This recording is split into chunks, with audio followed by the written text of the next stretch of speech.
Hi, my name is Sel. I make videos whenever I feel like it, and 2021 is going to be my year of self-nourishment. Last year, 2020, was kind of the year that I really delved into my self-reflection, and I realized that self-care just wasn't working for me. It was doing the things that I needed to calm down, but I wasn't getting into a state of mind that was any healthier than what I had already been.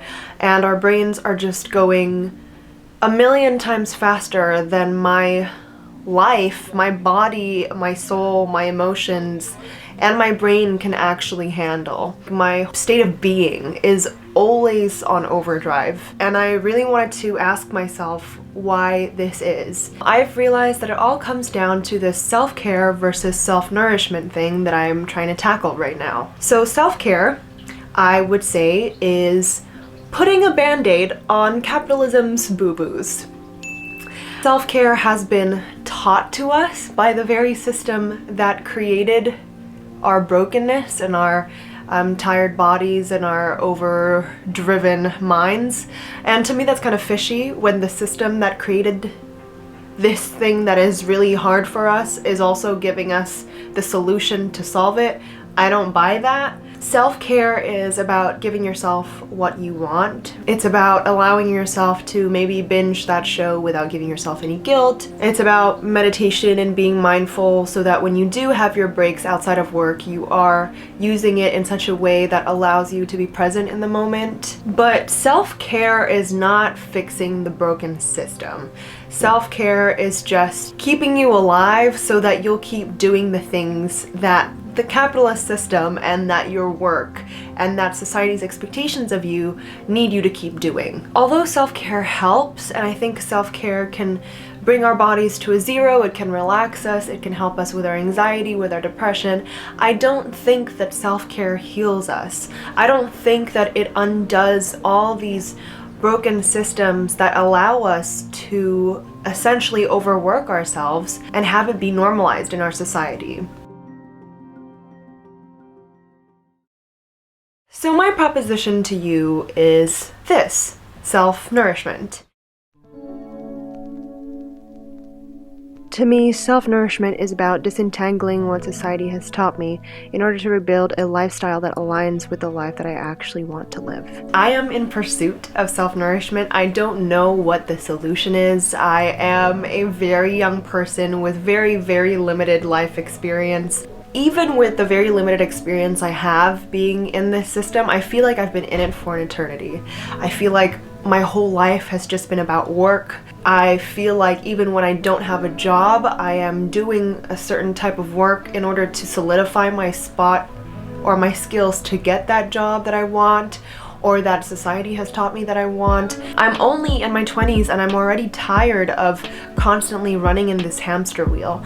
I think self-nourishment is especially important because it's not about giving yourself what you want, but giving yourself what you need. It's about being kind to yourself to such an extent that you're willing to help yourself and not just give yourself the easy way out and, you know, the band-aid to stop the leakages, but to completely change the oils, give yourself a whole new way of living, create a new system for you that works. Spending the rest of my life doing work in favor of a system that does not care about me or my needs seems a little bit preposterous to me. And that's why I'm taking matters into my own hands, because I know that I can keep going on like this and completely break my body down and my mind down, and nobody else is going to help me or save me or give me the solutions unless I look for these things myself. So how do you apply self-nourishment to your life? There are many ways that I've found other people have been doing this, even though they haven't necessarily called it self-nourishment. But right now, the most tangible one, where I don't need to do a lot of research, buy books, watch documentaries about, and can just implement right now, is the no-buy challenge. For me, I'm going to try it for 6 months, just because I want to see how much it will actually affect my life. But the no-buy challenge is a huge thing for me because of how much I actually love material objects like fashion, beauty products, bath and body products, home goods, books, plants, all these kinds of things are not frivolous to me. In fact, I find myself very attached to the way I present myself physically. I think that the way I dress and the way I do my makeup, the way I do my hair clearly is a way for me to experiment with my self-expression, my creativity, and also just to show people who I am before they even meet me, before they even talk to me. And to me, it's fun. I love looking at what other people are wearing. I love reading magazines. I love watching YouTubers who do fashion and makeup, and I gain so much inspiration from them. However, I do feel like being raised in this sort of culture of middle-class fear of poverty and of not having enough, and of this constant need to buy to fill some sort of hole that I have in my life, or that I supposedly have in my life. I'm just tired of being manipulated by marketing techniques and corporations. I'm tired of continually chasing the next best thing. I'm tired of reinventing myself all the time and feeling like I can't do that and I don't have access to it the way other people do because I can't buy certain clothing, certain brands, or achieve certain looks. There are a bunch of political implications of the beauty standards of society, of course, and the fashion industry and the beauty industry. Even just being a woman and being cisgendered, and how much I have been taught to care about the way I look and the things that I buy. I don't want to be attached to that the way that I am right now. And I know that the fact that the no buy challenge even sounds like a challenge to me is a sign that there is deeper work that I need to be doing within myself to tackle the questions of why it's so scary to me to detach myself from the things that I surround myself with. So I have a few details of the rules of the no buy challenge, which include not being allowed to buy anything that I enjoy that is an object. So I can't buy any tech, I can't buy any clothing, I can't buy shoes, I can't buy makeup, I can't buy home goods. I love being surrounded by plants.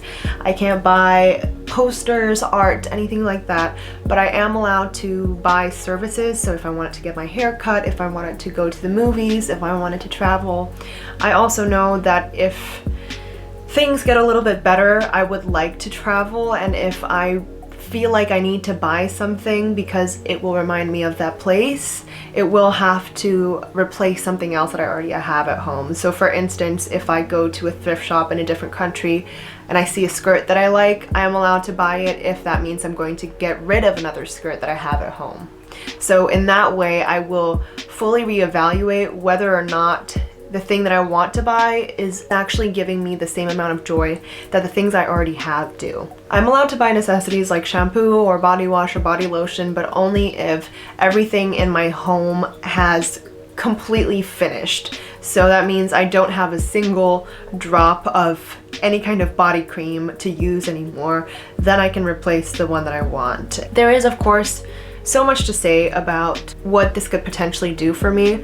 First of all, I think it would be amazing to not be so enticed by having new things all the time. I think that this will significantly reduce my consumption, and I think that this will help me save money for the things that I actually care about. I am in my 20s and I want to build the rest of my 20s, and I know that the things that matter to me are things like traveling or, you know, going abroad and having an experience of going into nature and doing more life-changing things. Like I want to jump out of an airplane, I want to climb a mountain, I want to travel all of Indonesia, which is where I'm from.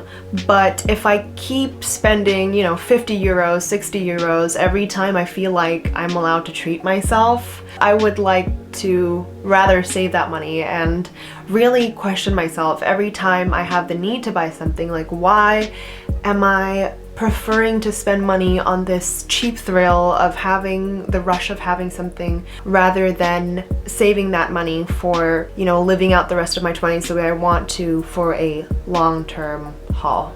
There are a bunch of other things that I know will go into this no buy challenge, and I will try my best to document it in further YouTube videos, so please subscribe to this channel if you'd like to follow along on my journey. Furthermore, I would love to engage in conversation in the comments down below as well, especially if you are interested in self-nourishment, in changing your lifestyle in 2021, and really getting into why we have been so tired and why our systems just haven't worked out for us.